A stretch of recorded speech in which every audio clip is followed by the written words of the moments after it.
We've made it here to the 52nd episode of the show, and you have made it walking 20 miles, I think, in the last couple of days. Yeah, close to 30 probably. 30. Yeah. So if you guys can't hear it, Nick's probably a little toasty-woasty from his dogs are barking probably the last couple of days. Hey, if you guys haven't been to SEMA, walking every aisle, doing everything, it's a big place. It's one thing nobody has over Vegas is that much convention center space. And by the way, even goes outside, right? So you're not only talking about just a convention center inside. I mean, everything. By the way, we're still doing Hoonigan, at SEMA, which would, I guess that's still a thing. So if we have some time later on, we can have some fun with. I think that's about 88 years in a row we've been doing the same thing at the outside of SEMA. So Look, that's hilarious. I'm sure you're going to have some takes on the Pints and Polishing podcast about the detailing world and the chemical world and all that. So Here on Clutch Culture, we'll be talking about just about everything else outside of that. So I hope you guys enjoy the show. Thanks for making it 52 consecutive weeks. So in 3 weeks, on December 1st, it'll be the official year mark, actually doing it 12 months. But we've officially been doing it every week without missing a gear, essentially, pumping out shows. So shout out to Nick for just, sticking with it, being essentially same. Hey, live from Barrett Jackson, SEMA. Yep. We've had a lot of weeks where it was tough to get going, and we still did it, and we got to appreciate everybody that's listened. And so hopefully we can bring some clarification. I want to say another thing. It's really important you guys follow us on all socials because the interesting SEMA stuff is better to do in Instagram stories. It's easier. So if you follow on YouTube, go to Instagram because there's some things that are just easier to share. SEMA is one of those things. Very easy to share on Instagram stories, live in real time, make a quick 1-minute video. So that's kind of what went on all week. If you're not on that platform, you probably missed some of that. For sure, absolutely. Are you done as of this recording with SEMA? Yeah, we saw the whole show. You got to really work hard to see the whole show. You got to be organized. You got to, so yeah, man, I made it and had a bunch of meetings and different things on our side of the business and some great people. One of the things I'll say before we start, that way anything after this, people know where I stand. It's so great to see craftsmanship, and SEMA allows you to see that very tiny amounts of people that take a lot of pride in building a car, building a truck, doing it really well, doing it uniquely. So I want to applaud the craftsmen that make stuff like SEMA happen. I also want to say we got to start doing some new things. We got to start doing some new things. And I've been on this for 5+ years, guys. This isn't new. I know I haven't had a podcast for 5 years. I can only see so many 1956 Lincolns. We did another Mach 1. Again, the guys at Ring Brothers are fantastic craftsmen. We've seen it. Okay? We see it. We've been there. I say this, we went to the Roadster shop booth. I've seen all that stuff. I appreciate the hell out of the craftsmanship. How many times are we going to do the same frickin' cars? Because now, if you guys notice on video, the unveilings, there's very few claps. Those used to be hundreds, if not thousands of people at unveilings. Now it's golf claps just around the room. 2 or 3 claps, 5 claps, 10 claps. The world's telling you something. And SEMA hasn't listened. So let's put that on them. But also the car builders haven't listened. They haven't watched. And so everybody knows how this works for car building. And I'm going to say this is a pretty, almost 100% of the time. I get that the car builder is building what that customer is willing to pay for that also funds the SEMA build. Mm-hmm. They're not coming out of pocket to do these big SEMA builds. There's a customer that they're building that for usually, and they're footing the bill to have the car built. The problem is the crowd that would be interested in those cars is no longer there in big numbers. Some of them have retired, sold their businesses. And again, guys, this is a business expo. This is for business people in the aftermarket and mechanics and body shops and all that kind of stuff. So when you look at it, I understand the game. I don't want anybody to be like, well, I know that somebody's funding these builds. Okay, I'm very aware that Chip Foose is not footing the bill for that build at SEMA. He has a customer for that build. But this year was, I think, the final year. I mean, they're going to keep doing it. They're going to keep building these cars because somebody's commissioning them. But, if there's 10 people clapping when it used to be 1,000 people, I think the market's telling you it's time to move on. That's a perfect place to start because I know a lot of people that listen maybe have never been, maybe never even plan on going. I'm one of those people. I've never been, and even though I have been invited and have had people I've worked with that could have like gotten me to go with them or whatever, and there would have been reasons to go. I just didn't, and I honestly don't know if I will. To tell you the truth, like unless something really blows up in a way with somebody that it just makes sense, I would go. And I know some people get excited to go. They're just content creators and like the scene or have some friends. They get to go to some parties or whatever it is, and that's cool. But for those that don't go, haven't been, probably won't go, Nick kind of summarized some of the stuff that you see there, and that's been going on for a long time. So if you could recount some of the 30-plus miles you walked without sounding like Clint Eastwood in Gran Torino, right? Yeah. What can people expect, or what could have people expected? And I guess without sounding redundant, because honestly, as I hear you, and I think last year too, you did a good recap on pints and polishing. It sounds like the future, if it doesn't go in the direction we like, it's just going to be a lot of EV stuff, a lot of Yeah, well, the funny thing is that's not a big. I mean, there's parts of the show that are that. And before we go on, is your mic low, or is my headphones low? Hey, we got to make sure that our people got the great sound here. That's true. Yeah, I turned mine down a little bit because I don't want to be too much louder than you. But let me know unless you can turn your volume up. No, my volume's all the way up. So, okay. Hey, guys, you're hearing behind the scenes here. So we're going to keep this in because maybe Rob messed up. No, how dare you? I'm the one that always messes up, so I gotta take it where I get it. But first of all, the international, the amount of booths that were international, and we all know what that means. From the Asian countries. Was at a level I've never seen before. And I actually was kind of surprised with all of the sort of trade war stuff going on. They had international pavilions now. Again, basically just Chinese, companies. And I sent you pictures. It's not like they're real creative or they try to hide it. No. They don't speak English. You can't really talk to them. They, if you stop there's nothing really to interact with. Very odd scene for SEMA because they've been sprinkled throughout the show. Now they're everywhere. I think it's starting to come to light in a way. The off-road part of the show really showed me this, is just how many people aren't building their own stuff. They're essentially all going to the same factory overseas. It's now becoming very, very more and more apparent. Again, I know many of us knew this was happening. Now it's sort of like front and center because you go to the off-road world, and this really surprised me, guys. And again, if you're deep in the off-road world, I'm sure you have a much different opinion, and you got much more years under your belt than me. If it's not a Tacoma brand new, if it's not a Bronco brand new, if it's not a 4Runner brand new, name a Jeep Wrangler brand new, they don't make anything for it. They just simply don't make anything for them. And they're pretty upfront, like, oh, this is what sells. No, that's what the factory in China builds. So you do this. And I want to say where I come out on this is I don't begrudge anybody doing what they have to do to run their business. I mean, this has been the world for the better part of the late 80s to now, right? The problem is I think we've gotten confused, especially in the automotive business, but I think in all businesses, that if you don't build it, but you do some type of design work, that you're doing all the work. It's like, well, no, you don't build it. Yeah. Right? You don't actually do the building. So the reason the 100 Series Land Cruiser and the 80 Series Land Cruiser doesn't really have a ton of aftermarket companies supporting it is because they don't build anything.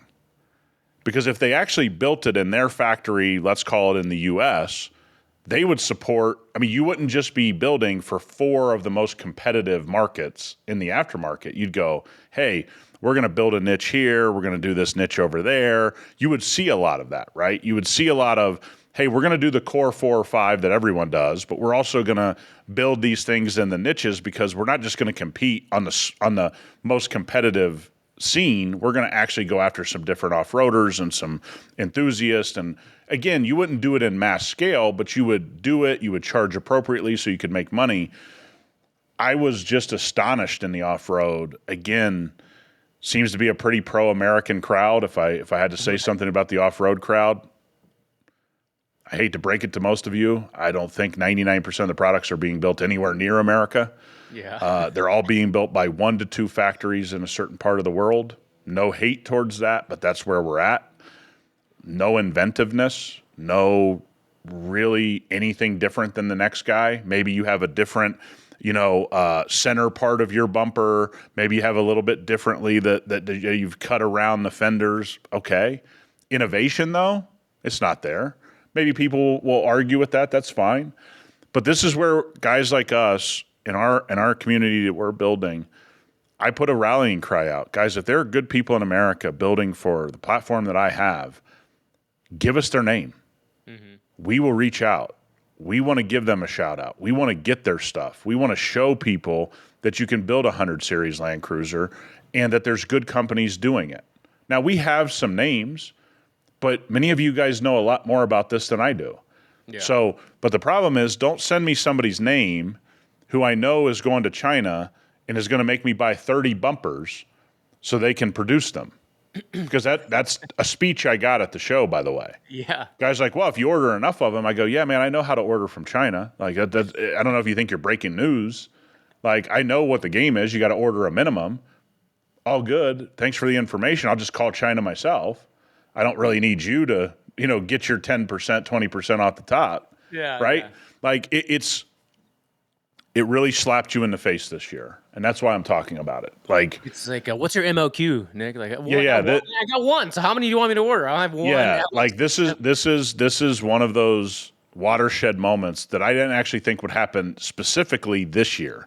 You got a political climate. You got all this tough talk around the world. SEMA didn't talk tough. They were like, "Hey, come on, you got money. Who's writing the check? Yeah, come on in." And you don't blame SEMA for that, right? They're running a show. They're filling booth space. This and that. It's not doom and gloom. It's just honesty. I think people a lot of times when you say stuff like this, they think you're saying it out of doom and gloom. I'm not really saying it out of that. I'm just telling you how this worked, what I saw. Guys, when you walk every booth and you stop and you talk to people that are interesting, from tool manufacturers to this, to that, to the next guy, all over you have this thing that spans all different parts of the world of automotive. You got a real sense that the world's changing. It's now changed more rapidly than most people thought it was going to. Mm-hmm. And I don't think everybody knows what to do. No, absolutely. And, I think we've made it clear over the last year now of doing the show of where we stand with like wanting to support people that are doing things here in the States. We have listeners from outside of the country, but even if you guys are true enthusiasts and you've been listening to the show for this long, you understand that, at least coming from me, and I don't want to speak for Nick, but I guess I could say, is like we want to try to support those that are trying to build businesses here in the United States with platforms that people drive here in the United States, that are fans of companies here in the United States, and it just is what it is. That's not to say we don't buy stuff from somewhere else, that we wouldn't support companies from somewhere else. But if we know that there's a list of people, if I know there's a list of people that are making things here, that's primarily where I want to focus on getting the attention to. If they're doing it right, if they're doing it good, if customers can vouch for the company. Yep. So I just want to set that landscape now, not to say that we're obviously, like I talked to an Australian company. The whole problem was, it says made in Australia, and I believe them. Okay, I don't have a reason not to believe them, except all of their bumpers look like everybody else's bumpers. Right. And I'm not going to say anything in their booth. It's their company. I'm not going to ruin their day, but I would love to buy something from our folks listening to Australia. If it's high quality, you guys are doing it right, you're building it there, you got something to offer, yeah, man. If it's great, we're going to buy it. I'd much rather buy from somewhere close to me. I mean, look, if I could buy most of this stuff in Vegas, the project would be done. So, let's be fair. Like, it's a location issue more than anything. But when I see repetitive, and I see that you're only building for certain platforms, and the argument is that's the only platforms people buy. No, that's the only platforms that you can sell the number of MOQ that you're required to buy from that Chinese factory. I know how the game works. I have family who were big in the factory world in China, for who you've met, for decades, lived over there. I've been very familiar with this. I'm not against it. I'm not one of those guys that's like pro again. That was the game. That's how the world was set up. The problem is the rock and the hard place now is you have so many people out there selling this stuff that you guys all look the same. You guys are essentially trying to play a game I don't really think that can be played anymore, because now you have Chinese manufacturers going on social media showing you that they're the ones building this stuff. So the consumer, like myself, just a consumer of this stuff, is now got it in their head that every time you walk into one of these booths, you go, oh my God, this looks like the guy down there. And that looks like the guy, what the hell is going on? Oh, now I know, right? And I want everybody to really, really hear me when I say this. I don't begrudge this stuff. I got no dog in the fight here. I'm not in the aftermarket part world. I don't live in that world. It was so stark how little they had to offer that was different than the guy one booth over. That's not a marketplace. That is, we are rebranding out of the same factory, and even if we did the design work, we have no say in the production. Yeah. And I don't think that's not to say I won't put, if it's done well and it's for the 100 series and I don't have many choices, I'm going to get the project done. I want my vehicle to look a certain way. I'm not disqualifying people for that. But man, we need to say some of the quiet stuff out loud. It's like, this is crazy. Yeah, and on the other side of that, I've talked to people here in the States that are smaller companies that were suggested that did good work, that you could just see did really good work and, vouch for their quality. And they weren't able to do a project with us or anybody for that matter, their words, not having to point them out exactly, but because they just can't, it's not in their business right now. They just can't, whether it's even, and this isn't even like free stuff. By no means, the pitch from us is always like, we're going to buy this stuff anyway. We just want to partner with somebody who wants to collaborate to get more exposure, to get more light or whatever. Yep. Because we're going to buy it anyway. And it's like, really, we don't have any wiggle room to do it. Basically, they would just need the exposure and not really give anything other than just like, hey, man, you guys were cool to work with. And that's just not the way it operates. It has to be give a little, get a little kind of thing. And it's a bummer because these companies are too small. They make good quality stuff. There's not enough margin or whatever the case. They don't have enough brand awareness. And we want to work towards working with some of those people to make it, worth their while. Because I know people that listen would love to support a company, a brand that's manufacturing stuff here. There's countless stories, dude, of like brothers, right, siblings, whatever, family members that just created this company, making cool kits, whatever it is, armor, interior stuff, whatever, and they just not enough people know about it, and they don't have enough money to have them promote themselves, much less collaborate with somebody else that's going to expect something on top of the items. Yeah, like I'll tell you one of the glaring places that this showed itself, like roof racks. Your favorite, your favorite accessory. Yeah, roof racks. I'm like looking at roof racks. I'm like, I've seen this same roof rack 300 times in this hall. Not even in the next hall. Like in this same aisle. God, I've seen this roof rack. Like you guys didn't build it. Number one, you probably didn't even design it. Number two, and we're getting, the way I described it leaving yesterday was, we're in this rock and a hard place situation. So let me get to the solution part. Okay. There is no solution. That's the crappy part. And let me tell you why. In my opinion, again, this is my opinion of being here the last 3 days, and I want the consumer to understand why it's this way, this rock and a hard place moment. They never charged enough to build up enough funds to actually build a facility in the U.S. They were always just driving the price down. Well, let's say you have to build a $20 million, a $50 million, a $100 million factory. Who's got the money? I went to these guys' booths. I talked to executives. They ain't got the money. I can tell who's got the money. I've been around car collectors who got the money to do big boy stuff. This ain't that. I don't care what brand you support in the off-road community. You think these guys got the money to build a $50 million, $100 million, $60 million factory to bring stuff on shore? They don't have the money. Can they go to the bank? Can they go to private equity? And maybe that'll happen. But if those people buy in, they're just going to say, let's just buy more from this Asian country, drive our costs down, bring it over. That's what they're going to do. So the rock and the hard place is everybody wants things to come back on shore. I got news for you. 90% of the businesses at SEMA don't have the money to bring it on shore to build it. They don't have the technical know-how because they never did it. They don't have the money to build the factory. Even if they automated the whole thing, they don't know how to build it. And there's a very big difference as somebody who has a chemical manufacturing business, and my business partner Marshall, who carries a heavy load of making and running our team there. Unless you build it, you don't own anything. Yeah, you don't own it, because the minute you give that design to a factory, especially in the countries that they're going to, that's now their design because they control the means of production. So that's why you see 10 roof racks in a row that look identical, because they're going to sell that roof rack to 10 different companies and just change the stamp on it. No shade towards that. That's the way the world went. But for all of you now that want to do quality builds and find stuff for older vehicles, trust me when I say this.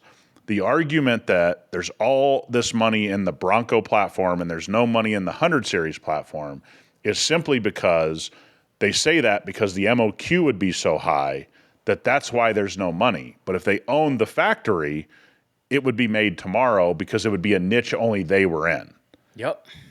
That's the reality of it. So when people look you in the eye and say, this is all people want, no, that's all they can get. And if you actually built your own product, you would be in all of these little off-road niches that no one else was in, because that would be higher margin. You'd be making more money. It would be so lucrative that you'd be like, I can't believe nobody else is building this stuff. You wouldn't be in only the most crowded space. That's not how manufacturing works. Matter of fact, manufacturing works the exact opposite. Okay? If you can create something nobody else can build, that's where you make all your margin. That's where the money's made in manufacturing. Trust me, I know. And that's the whole situation here. Everybody has forgotten the blue ocean strategy. No one's even looking for a blue ocean anymore. They're in shark-infested waters, and they're like, yes. Where is there a little sliver to get something out of this? Where can I get another 5 sales? Instead of thinking, exactly. Where can I go where nobody's selling? Like, people looked at me like, I mean, there were even certain people in some of your favorite off-road brands who were employed there that didn't know what a 100 Series Land Cruiser was. That's a fact. To my face, not secondhand knowledge. Think about that. And you guys are buying from them, which some of these companies, hey, some of the stuff's really nice. I know why you're buying from them. But you think they're an off-road company, and people standing there with the polo shirt on, employed by these companies, didn't know what a 100 Series Land Cruiser is. And I had one of the biggest suppliers that had to bring 3 people over to confirm what a 100 Series Land Cruiser and if they had parts for it. The third person's the person that finally knew what it was. When you went last year, I remember listening to Pints and Polishing, and you had a really good assessment of everything. It was a cool recap. Recaps are always fun, right? No matter who's talking about them, like just interesting hearing people's perspective on it. Going from those 12 months, and you even said at the beginning of this, like you didn't expect it to be this year, this fast. How optimistic, I guess, are you for next year, especially if we're just talking about the off-roading and some of the, what should be bigger departments or sections of the whole company? Yeah, I mean, it's going to be interesting to see one thing. People are going to have to invest differently because how the world has changed. I think it's more likely you see people out of business than you see people making the investment. That makes way more sense. I think that's not enough of the business to make it a business. No, because they never created enough margin. They never created anything unique. They never went after, again, you said Blue Ocean, for anybody that hasn't read that book. They never went to a place no one else was. Mm-hmm. So how many people can make Bronco bumpers? I mean, they were unlimited at this place. Yeah. Everything was a Bronco bumper, a Jeep bumper, a 4Runner bumper. Cool. I know why you're doing it. So I don't want people to get lost in that. I know why they're creating for the most popular products that are being sold, the highest unit movers. But if everyone's doing that, there's going to be major losers as the economy starts to dump. Mm-hmm. Which, by the way, anybody that has any idea that the economy is not in a full downward swing, SEMA showed it's downward. I don't know how far down. I'm not some economist. We'll start that podcast next year where we'll fake that we're an economist because Yeah, I mean, you can play automotive journalist when you're not a journalist. I mean, why can't we play finance journalist? I mean, I think it'd be the same thing, right? I'm literally editing clips from a previous episode where we're talking about next year starting the real estate show and the finance bro show. It's so funny Yeah. you said that. So the joke is that, I mean, is anybody really? I mean, how many journalists actually exist in any world? So I mean, we could be a finance journalist. Why not, Rob? I mean, come on. Yes, I love it. All right, you need to So invest in BQ Cute. Just kidding. Don't take yeah. financial. So I have no idea how far down we are. I just don't know. I can't quantify that for everybody. Attendance was down. People were standing in the booth talking to nobody, talking to each other on their phones. The hustle was gone. It was a very weird SEMA. Doesn't mean it was a bad SEMA or the world, that SEMA's going to go away. None of that's true. But SEMA obviously felt as if we don't bring this huge international contingency in, we are going to lose money here that we can't afford to lose because they went all in. And never to this level. And I'm talking exponentially, not, an extra 5 booths. We're talking about an extra 5,000 booths over Damn. what it ever was. I mean, to have 2 pavilions opened up that weren't open last year to basically put quote unquote international, it was one country. And nobody speaks English. You can't even talk. You can't even communicate. It's a very odd scene for those that have never experienced that. They're building, like LED lights is the perfect example. Okay. I just used this. I was talking to somebody before we got on here. I would venture to say all LED lights are being built in one place. Okay. Yeah. You can't, you look at their product, you go, oh, that was the American brand over here. This is identical. I can tell it's identical. The connectors are identical. The design is identical. Everything's identical. The problem is the supplier, you can't speak to them, that nobody in the booth speaks English. So I'm not sure what that really does to drive business one way or another, except for you go to these other LED lights that are companies established here and you go, I just saw this. And so you kind of get jaded really quickly and you go, I didn't have this connection in person, so in my face, except for this year, where you go, oh man, there's a problem here. And that's the rock in a hard place. There's not enough money in the LED business for somebody to build an LED factory making headlights, aftermarket headlights in America. There's not enough money. You should have, man, I should have thought of this before, dude. You should have gotten the Apple, the new AirPod Pro 3s, and then you know how they have that like on the fly translation? Yeah. That would have been such a great idea. Yeah. I don't have a lot of great ideas, Rob. So I mean, you could have said something. Sorry. Next time. Next year, when there's 10,000 booths instead of the 5,000, we'll just do it then. Yeah. You'll be wearing the Meta Ray-Bans, and you'll video it. You'll get the translations. We'll decipher them, and then we'll do a whole show on them. Yeah, look, man, I always find a way, and I really believe this. I always find a way to enjoy it. This year was one of those tough years where you had to look for the positive. You had to find a dig in the positive. Did I met this guy who was in the air hose business out of LA. First thing out of his mouth, everybody along this line, we all get it from the same place. Mine's the same as theirs. Theirs the same as mine. I'll give you a great deal. He was like a swap meet hustler. Let's go. You know what I mean? Lived in Dallas. He had to move to LA. He goes, I hate it there. He goes, how do you like living here? I'd like to move here. I mean, he was just a hustler. Like, hey, if you buy this, I'll give you these 3 things free. And I go, hey, at least I respect the hustle. So that was one of the bright spots in the show of like, he was just a real genuine, hey, let me tell you, we're not making it, but I can give you a good price on this. I mean, he was Mr. Swap Meet. It was actually, I respect people, and I think many of you listening to us would probably understand this about me. Just shoot me straight. Yeah. I'm good with whatever the story is. Let's stop playing the game. And I think some companies are going to have to stop playing the game because the secret's out for all of us now. All of you listening, myself, the secret's out. And when it's in your face in person, that secret really punches you right between the eyes. And that's a weird thing.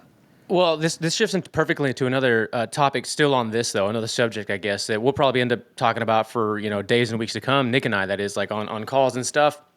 And that is, where do some of these people that do want to, like you said, next year there's more likely less of these people in business than they are to invest in the business. So where are they to go if you wanted to double down on, look, we need some more brand awareness. We need to connect and collaborate with the right people. We're not either using social right, we're not advertising right. if there is any money and resources to even advertise or collaborate, but let's just say that there is, and you're not at absolutely zero or negative, who's to win here? How, or better yet, how can they win? Because you've said it, and we've both said it before on calls, like a lot of these companies aren't using the internet to its fullest potential, social media or at all. Or at all, right? And we're talking about American companies. I'm not talking about the other companies. Like, yeah.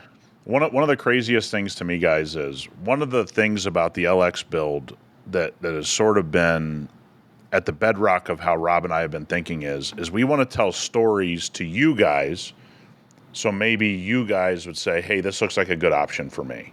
Mm-hmm. But we want the brands to tell you, the consumer, their story. They don't think they have to do that. And that's across the board. That's not just off-road parts. That's everybody. They want to talk to the shop, and then they want the shop to handle everything. Well, I got news for you. How many shops have massive social media, departments? You work with shops. I know tons of shops. How many have social media departments that are out there pushing at a high level? None. I mean, 1%. I'll give you 1% just to make sure, we cover ourselves for a shop that's out there doing that. Because it's super expensive. It's a very cost prohibitive thing to do. But these brands, off-road, tools, air compressors, tires, wheels, they don't think they have to speak to guys like you and I and our listeners. Mm-hmm. Huge mistake. Okay? Huge mistake. But to do it, you got to commit to it. Right? So you got to see the vision of, if Nick and Rob do something with a company, they're going to provide value to the end consumer. That end consumer is going to call their local installer, and they're going to get the part. So you have to have this big picture mentality of the guys and gals listening to this, you're the bedrock of all of this. It's not the shop. Because if you don't buy from the shop, then there is no shop, then there is no bumper company, there is no light company, there is no PPF company, whatever. They give no thought to you, the consumer. And tell me if I'm wrong here. People buy from people. Do they not? 100%.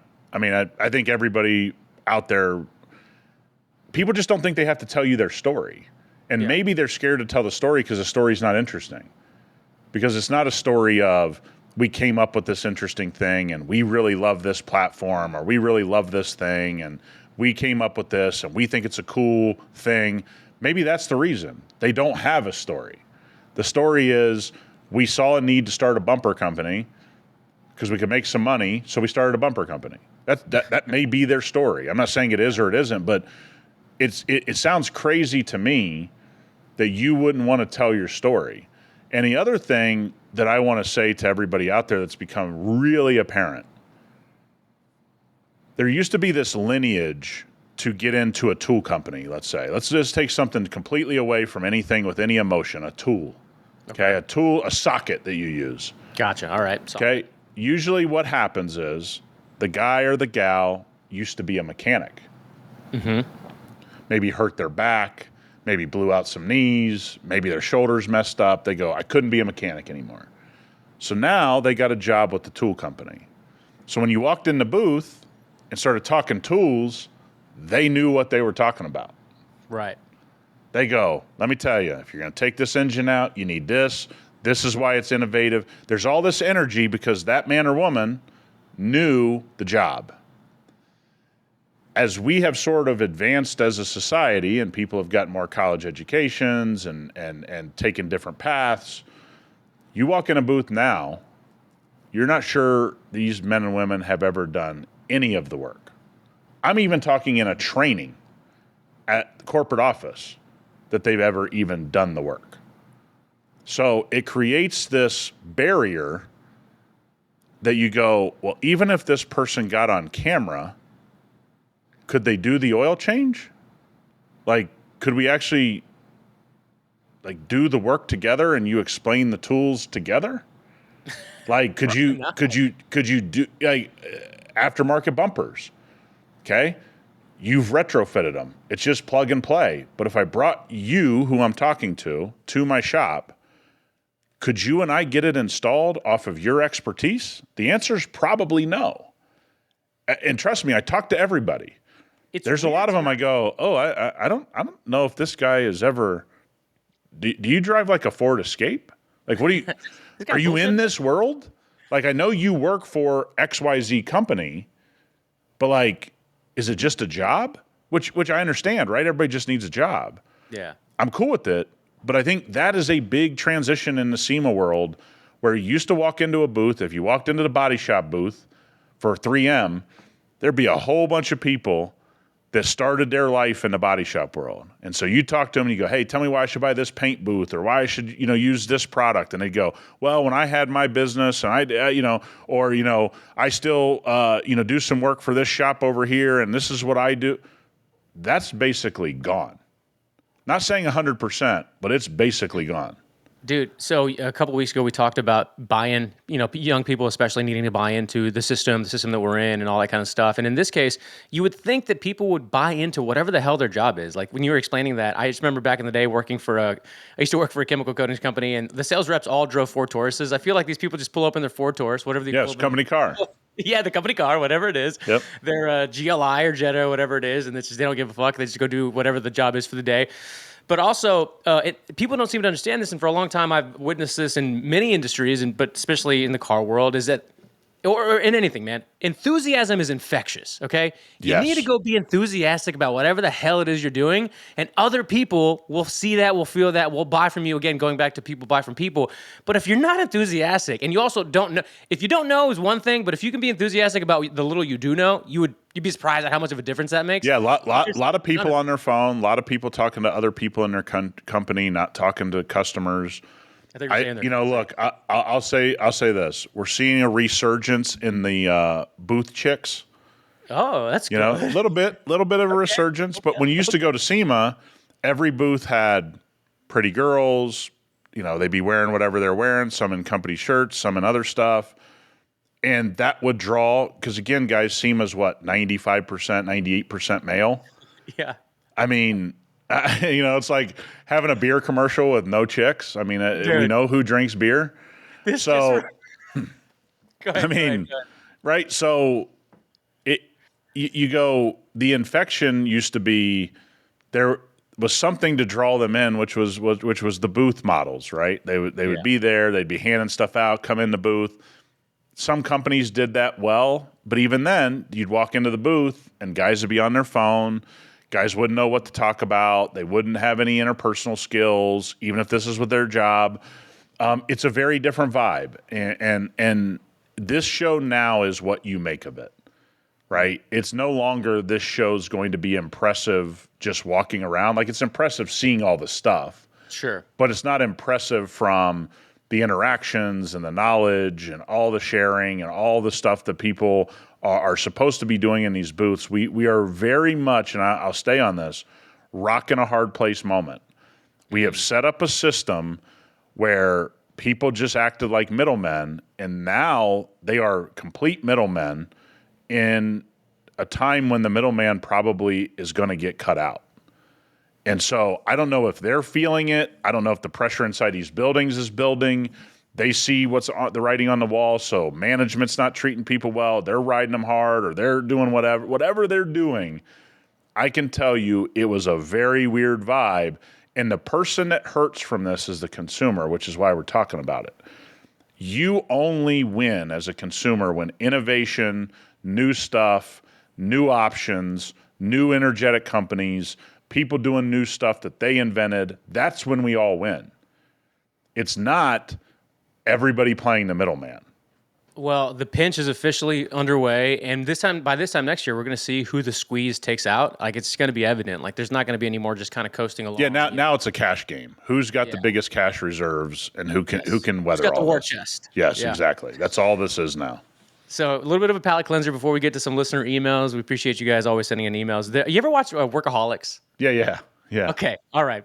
Dude, you explaining the booth chicks, for whatever reason, so the three guys have a podcast. I think it's called This Is Important or Why It's something like that, right?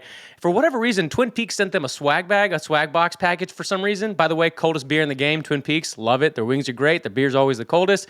So one of the actors, I forgot who it was, holds up what this is, which is a mouse pad. And they sent him one with one of the Twin Peaks Twin Peaks chicks, and where you put your wrist is just huge set of knockers. Dude, for the next 5 minutes, they're flabbergasted at what they just got in this gift pack from Twin Peaks. It was so funny. I got to find the clip. I'm going to send it to you. It made my morning when I saw it. Hey, were you the one that was telling me that the original Hooters owners are like, we're bringing this thing back? That's right. I was telling Nick the other day, man. The original group of owners, they still have like the original location, and now they're, from what I read, regaining or retaking over, the interest of all of the locations because they want to revitalize and bring back what was like this beachy, vibey kind of, Yeah, it was just like an iconic thing, right? Like it was just one of those rare moments in time with a rare, place that you didn't have a lot of them. Like, yeah, look, but now you got Twin Peaks. What's the Ojos Locos? Yeah, that's right, buddy. Yeah. I knew he was going to go there. You knew. There was a video of this lady who, I think she was either a black lady or something else. I can't remember what it was. She was like Dominican maybe, but she was like, I went to this Ojo's Locos, right? And this lady was like, I should have just eaten in there because these bitches were hot. And she was just going on and on. She's like, what is this Ojo's Locos? Yeah, I mean, and I guess, if you take this to SEMA, there needs to be more fun. There needs to be more fun. Like, that's one of the things I really, really despise about this week. The one negative is like, where's the fun, man? Well, couldn't you just go out back? They were having a lot of fun out back. Yeah, I mean, just so everybody's clear, I've watched the Hoonigan thing for 15 years. I know exactly what you're getting there. Sorry, I had to set him for that one, everybody. Yeah, no, and by the way, all power to them. I'm glad that stuff like that exists, but you've seen it once, you've seen it 1,000 times because the track is the track. I mean, it's pretty understandable what you're getting out there. I saw the announcement or like a brief little like the next Gymkhana is coming. I forgot where it was going to be. I don't know if you saw it. It was Well, and I'm going to go ahead and say this. I mean, it's wild that people do these at car meets. I mean, where would they get the idea to act this way at a car meet? I mean, I have no idea. I have no idea. It just comes out of the blue. Okay, a couple things actually before we get to some emails. Did you see the Honda Odyssey Type R? No, I want to see it now. Okay, I can't unfortunately play the audio because they're playing music and we'll obviously get dinged on YouTube, but I'll just play the video for you so you can see it. So they got Sung. Sung Kang, yeah. Yeah. So just so we're clear, and I want to say this before Sung Kang does his thing. He said vans were great after I said it publicly and I took all the heat. Like he's now Mr. Van. Love it. Love Sung Kang's vibe. But I was way in on vans before any of these guys. This is true. I can vouch for this. It's on recordings. Way before these guys. Like, it's so cool. Like, one of the most disappointing things at SEMA to me was Toyota did such a great job with stuff in their booth. Like, they deserve a ton of credit. New Tacomas. They had the old Land Cruiser all souped up. It looked awesome. Yeah. They even had the Corolla Cross kind of tricked out. Great. Oh, yeah. Cool. You go to the Sienna. Did it do anything? Just like a Sienna. I'm like, come on, man. This is the moment. This is your moment. Yeah. Like, this is your moment. This is your booth. You're the big dog on the block. You got the biggest booth in the place. I was disappointed. I was because they did. Look, I don't want to. They did a great job. Like, they had a lot of cool stuff there. I got to make a lot of Costco jokes on Instagram. It's all good. But that was a missed opportunity. I go, so we're going to do the Corolla crossover pimped out, but we're not going to do anything with the Sienna?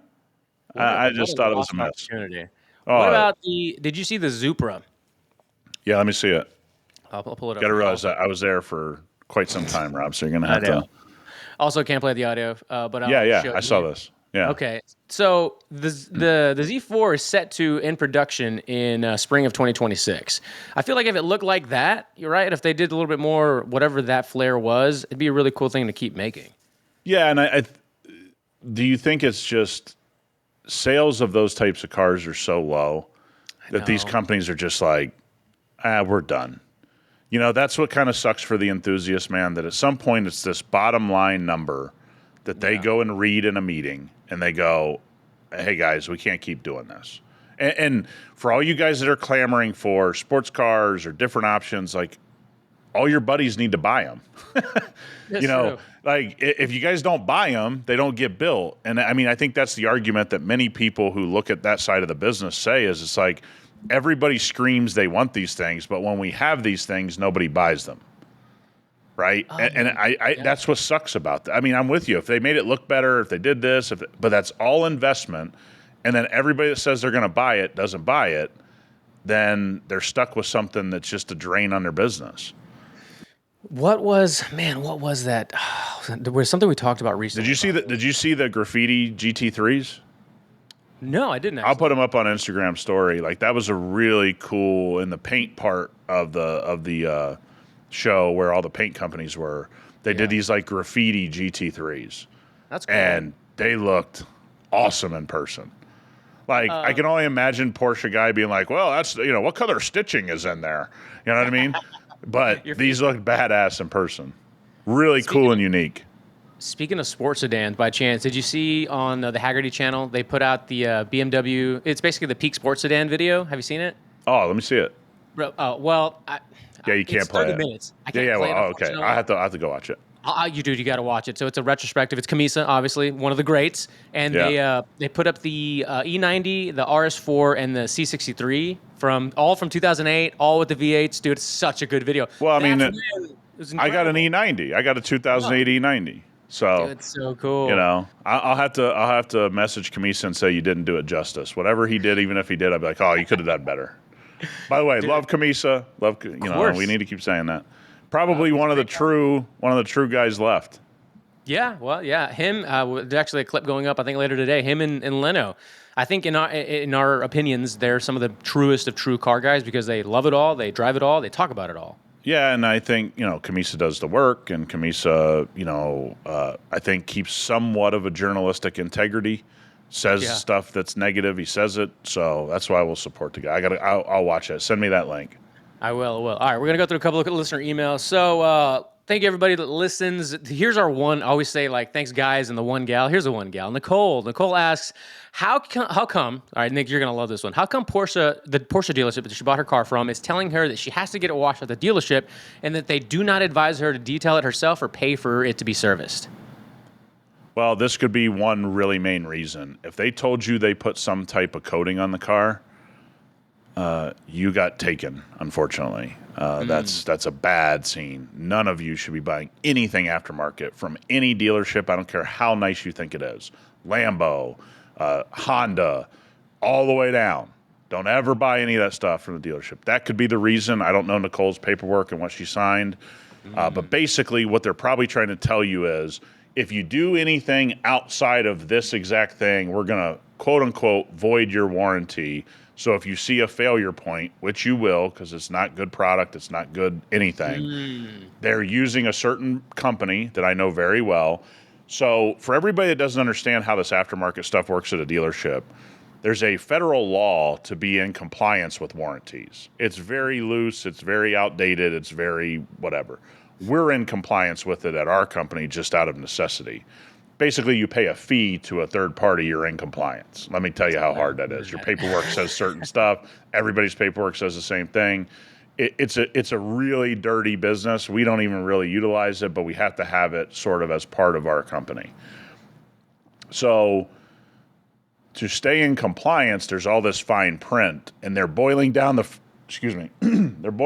fine print to tell you that if you don't do it how we say, we can void your warranty. That would be my guess. Oh, dang, that's wild. Okay. Well, let's just say, I'm not sure. I'll find out if she did or didn't. But if somebody, let's just say it's her or anybody else, did unfortunately have some sort of aftermarket or, whatever, ceramic coating or whatever on their car, what do they do from there? What is your advice typically? Yeah, don't rely on the warranty. It's just a mistake you made, and go to the most reputable shop and the most reputable people.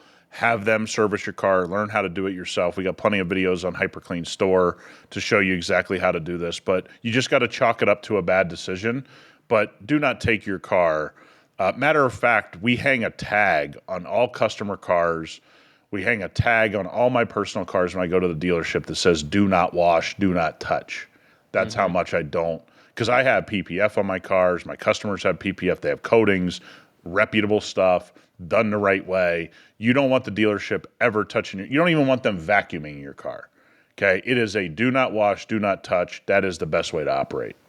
Anytime the oil change gets done on, most specifically my wife's on the CX-5, we have the inside of the glass film, right? You have on the windshield, and don't put anything on there. Don't put the sticker on there. They always put the fucking sticker on. Yeah. You have tint. That becomes a big issue. Is what you have is you have tint on your windshield to block the heat. Mm-hmm. And guys, I don't say this out of anything other than experience. They are not in the business of this stuff. They're in the business of selling you cars. And as consumers, you have to be aligned with that fact. They do nothing else well because that's not the business they're in.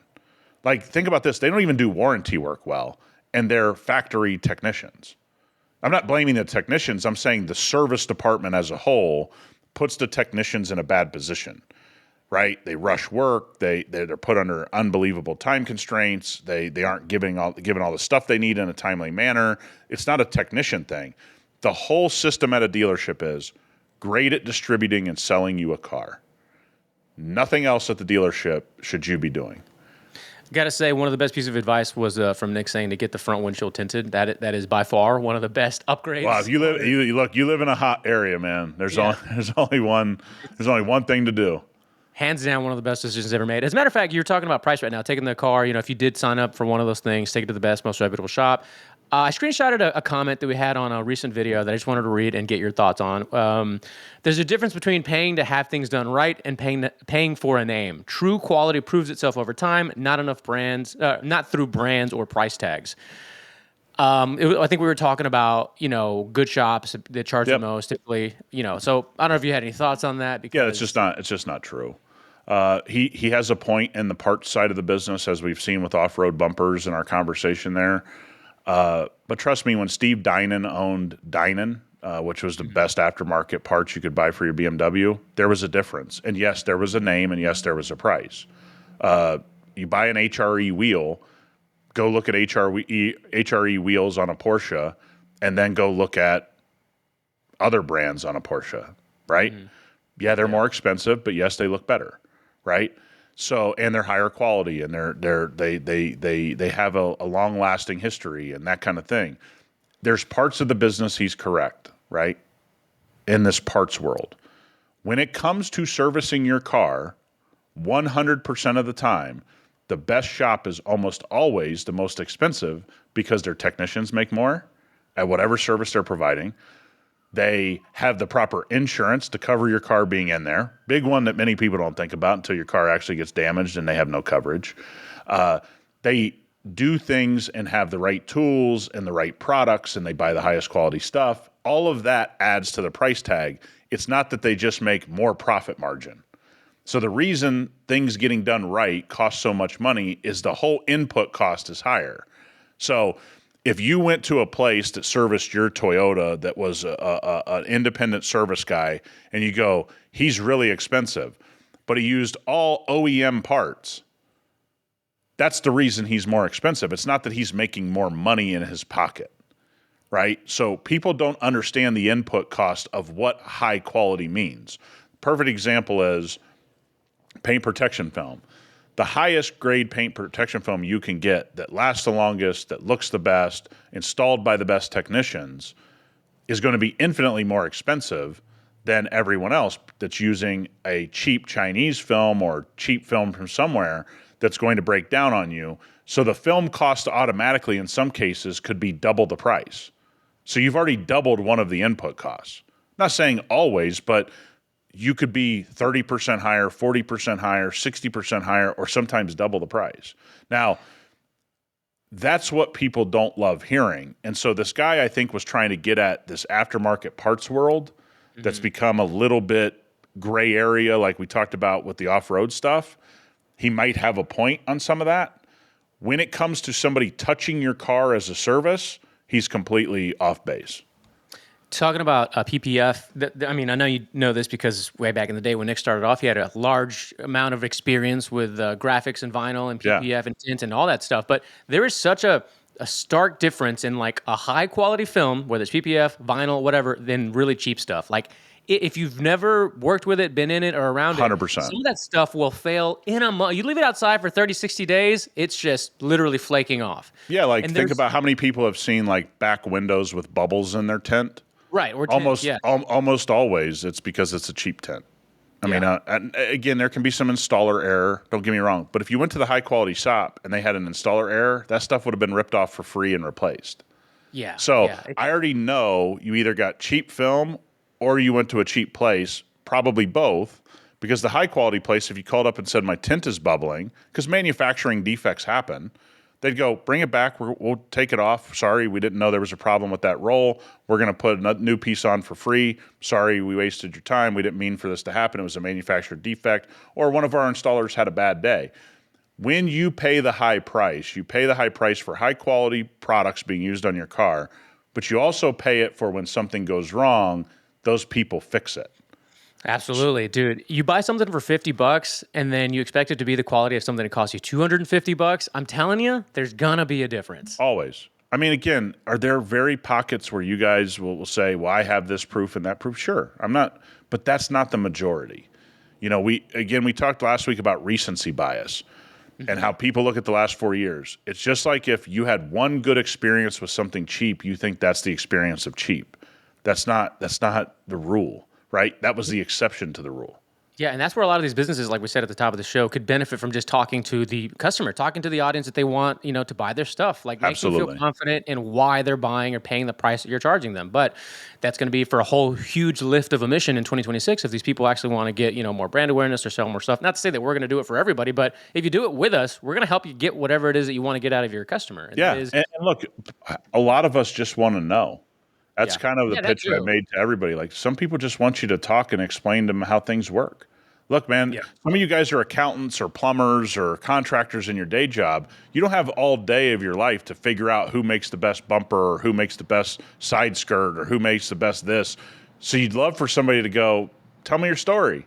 Like, I'm looking to buy. I got the money. I just don't know who to buy from. Exactly. And don't worry, guys. It's going to be a long time before we're classified as sellouts when we take a fat bag from somebody overseas. All right. We got a lot of time before that happens. Hey, if the Saudis come knocking, Billy Bonesaw.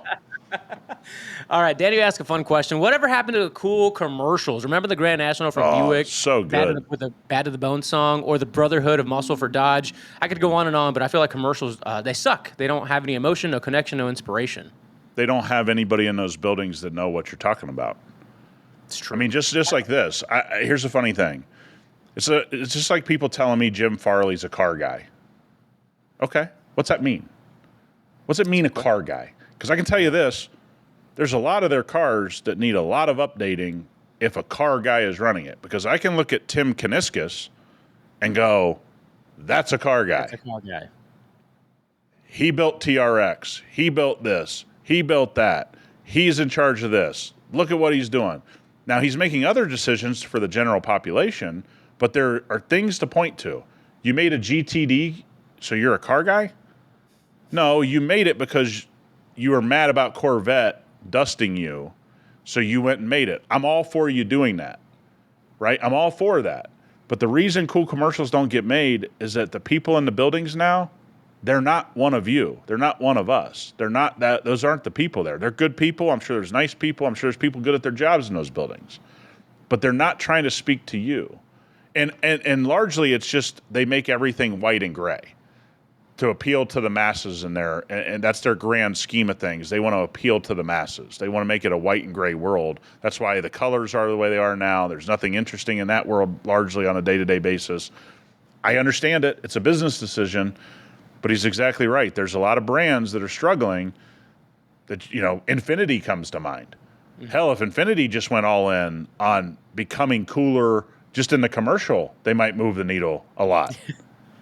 I'm sure there's lots of good people, lots of nice people in these businesses. They're all good people. But they are dropping the ball in a lot of the departments when it comes to brand awareness and sales and marketing or whatever. But who do you think is what's the last commercial from a car manufacturer that you thought was kind of like pushing the envelope in a cool, funny... Well, when Dodge relaunched with Kuniskis, that was the most recent. Like, they just went all in. They had Dana White reading off, right. voiceover. It was very apparent there was a new head guy in charge, and they made that immediately, which Have you also seen? tells you if they actually want to make a change, it doesn't take years. No, it can He be walked done. in the door, busted the door open, and goes, "Go make this commercial." And that He laid commercial it was down out on the like within desk a and month. said, "Hey, go do it right now." Yeah, just pulled it out and said, "Let's go." Yep, So let's go. anybody Dropping that the gives an hammer. excuse like, "Well, these are big companies and this and that," well, we also, it's not like Ram is a small company. That the Dodge, the Dodge, whole brand is a small, tiny little, upstart company.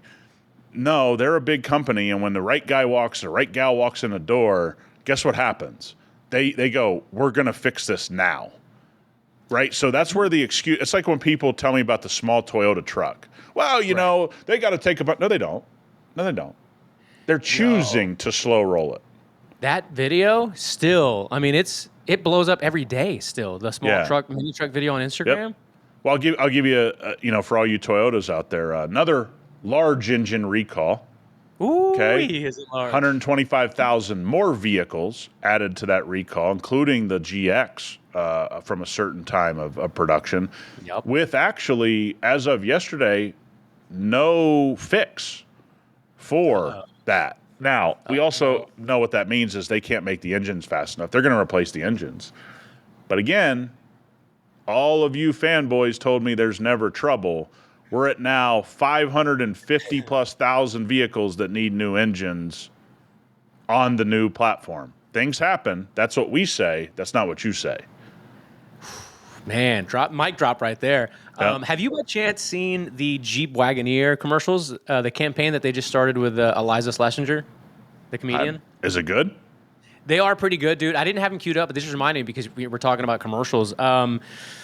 If you're in the comedy, like Nick loves comedy, he listens to Copa Comedy Podcast. I'm sure Yeah. I do too, and I'm sure a lot of you guys do as well. Most of you will be familiar with Eliza Schlesinger if you've listened to any Rogans in the past, or just maybe even just a fan of her comedy. I'm a fan of hers. She'll say some stuff that's hilarious and other things that annoy you, but that's just like most people. I'm sure we're the same way to people.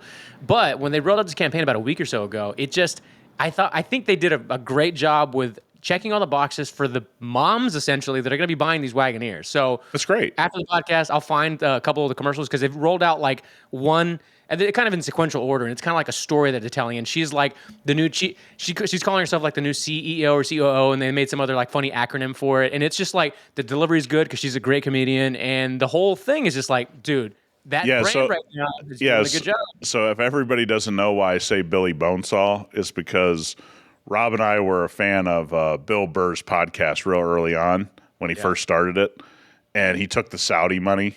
Yeah. And so that's the Billy Bonesaw joke explained to those that don't know why I keep saying that. There you go. So I got to send you that. I'm going to send you those commercials for sure after the show. Moving on, we got from John here. The new FJ. It's not my type of vehicle. Older suburban dad who thinks the Honda Prelude is great because it has enough room to fold down the rear seats and put in a golf bag. Hey, dude, love the honesty. Yeah, dude, love it, right? That's what I'm talking about. We need more of that. Which, by the way, it's a good idea. That's like almost like Corvette-ish. Like when you think about it, like you get a Corvette, put a golf bag in the back. The Prelude, smaller, more efficient, but kind of a similar idea. Yep. I like it. I think Toyota is going to sell a buttload of these, and then he followed up in a separate email. Not coming to America. What are they, mental? So I just laughed. So shout out to John for sending that. We did talk about it last week. I don't know if they've like updated that as far as not coming to North America. Look, we're speaking now. I think the announcement was a week ago, right? Yeah. Mm-hmm. I don't know. I think Toyota everyone needs to, I think, realize something about Toyota. And I mean this sincerely.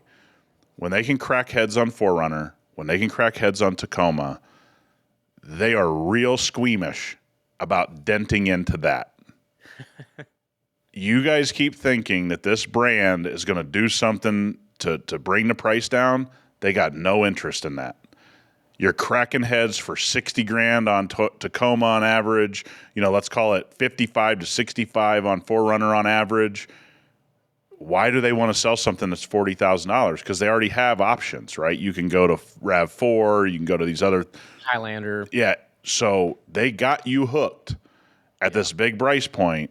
You guys think they're going to mess with that? That's why when people said they've been working on the small truck for the U.S. for 5 years. No, they haven't. They have one designed. That doesn't mean you're working on it. They have designs, coming out their ears of things that could come to the States. The in that building, here's exactly what they say. Well, if we release that cheap truck, we're going to sell less Tacomas. Yeah, let's don't do that. Yeah, let's not do that. Yeah. So, I mean, you guys think you know this brand. It's very obvious to anybody looking on. As long as you keep buying Tundra, Tacoma, 4Runner at these elevated prices, there ain't nothing that they're going to cut into that at all. Nothing's changing. Shout out to a different John who sent in an email with just the subject line, GM swallowed another retard pill. So that just made me laugh. So it's obviously about GM Gate. We talked about that one too. So I'll leave it at that. I just wanted to give him a shout out for sending a hilarious subject line. Ben, shout out to Ben. He also sent an email about the GM Gate, but he is a software engineer, I believe, deep in the world of software, computers, and automotive. So I'm going to actually save that one for next week because he sent a bunch of interesting articles about a larger story or diabolical plan at play here, and I want to take some time to read it and then kind of summarize it for Nick so we can talk about it on the show. But essentially, thanks for sending a big tech overlord and big auto story and thought out email, and I'll send it over to Nick as soon as I kind of condense it. Yeah, and these types of emails, guys, we want to do them justice because I know you guys are spending a lot of time. So we do want to get to this email because I think it's interesting, especially some things you've shared with me. We want to look into it, and we want to go. Probably what we're going to say is we've kind of been on this, whether we've said it publicly or privately. There's this big data thing that's going on that everybody doesn't realize. And I think this data is going to lead to a place people aren't ready for, which is this is going to clue in insurance companies.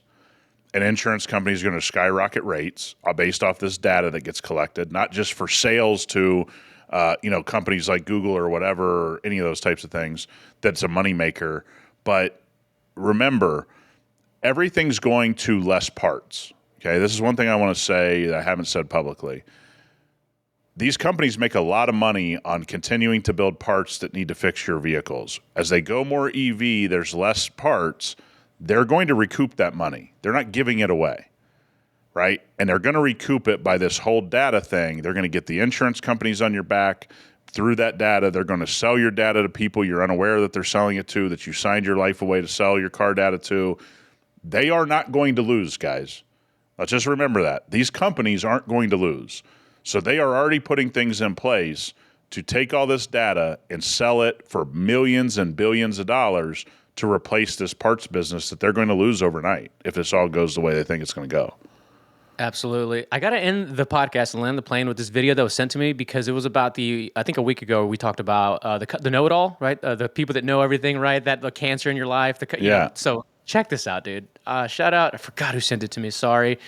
But I'm going to play it for you here. Audio should be playing.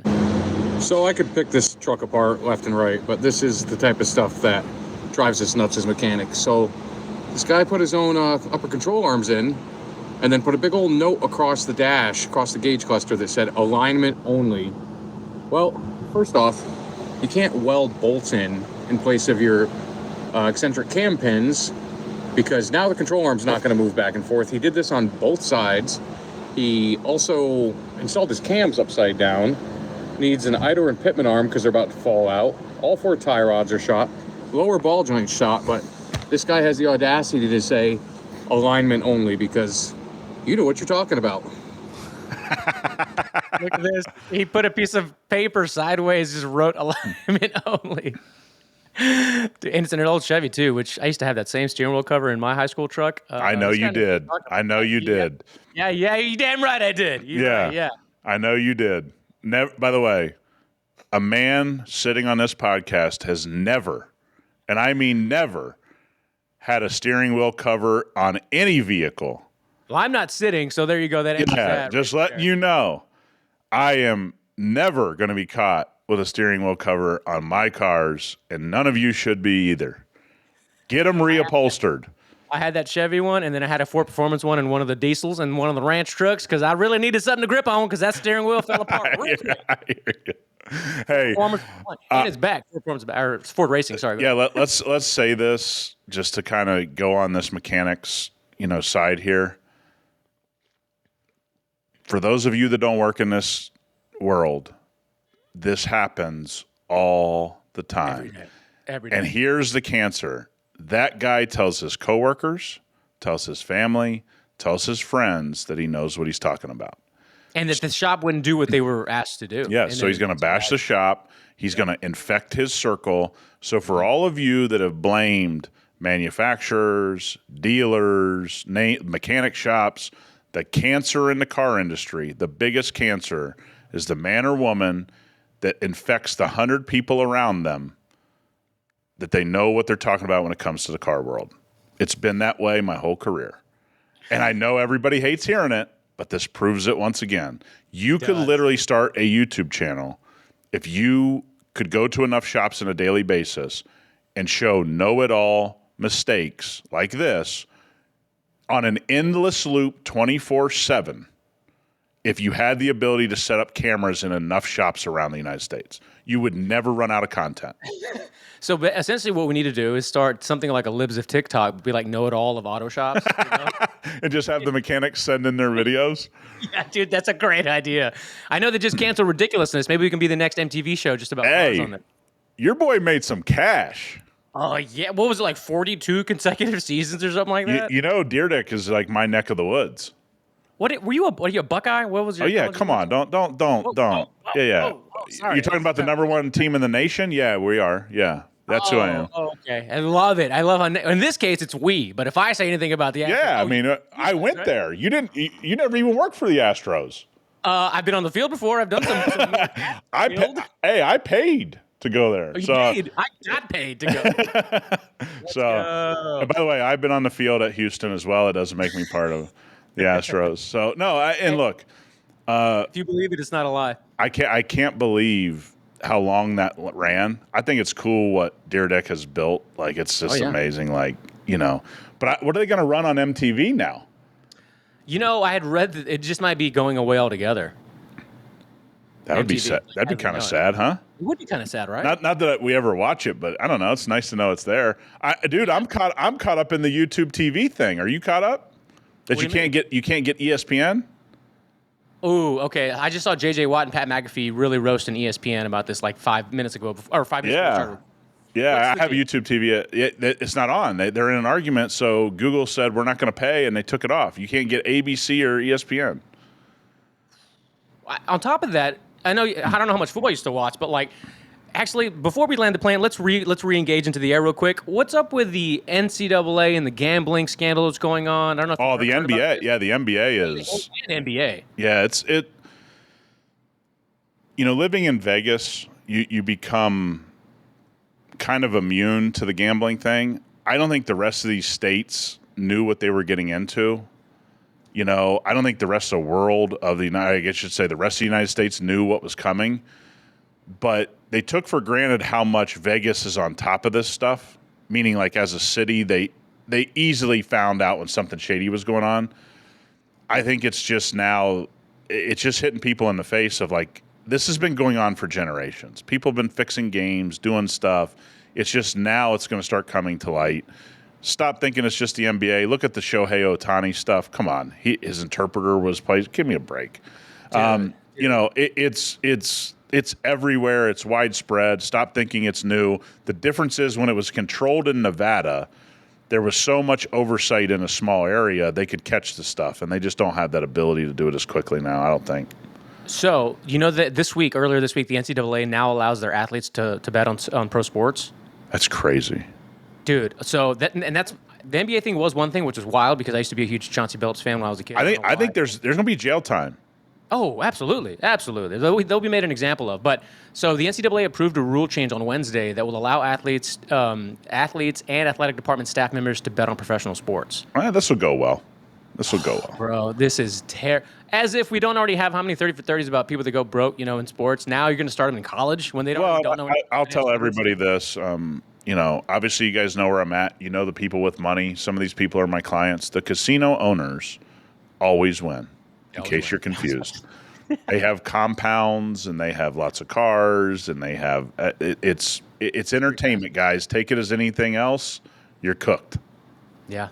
Hey, great way to end it. You're cooked. Look at this guy. Yeah. Hey, I was kind of cooked, but then I got fired up. I got moving. No. Hey, You said everybody might have tuned out after the SEMA conversation, so we don't know how many people made it to the end. No. They made it to the end. I'll give our audience that. They make it to the end of the show. Whether you're watching on YouTube, the full hour, or the audio, you guys are the best. Yeah. All right, now we're going to re-land the plane and say, hey, we've made it 52 episodes. We've got 3 more weeks until we actually make our 1 year anniversary on December 1st. We got some cool things coming up on the LX. We got some cool things coming out around the holidays. Those are my final words. Anything you want to leave people with your final SEMA impressions, Nick? It's still a week I love. It's still a week that it's worth it. You get it's a lot of walking, a lot of talking, a lot of brain wattage used, but it's always worth it to me. I love this stuff. I want to say all the craftsmen that brought stuff that was done really well. I think it's amazing, the talent that's out there. It's still a week that means something to me. I know it doesn't mean a lot to everyone else maybe at this time, but I'm glad it exists, man. It's a cool week. All right, let us know your thoughts in the comments. We'll see everybody next week. See you guys.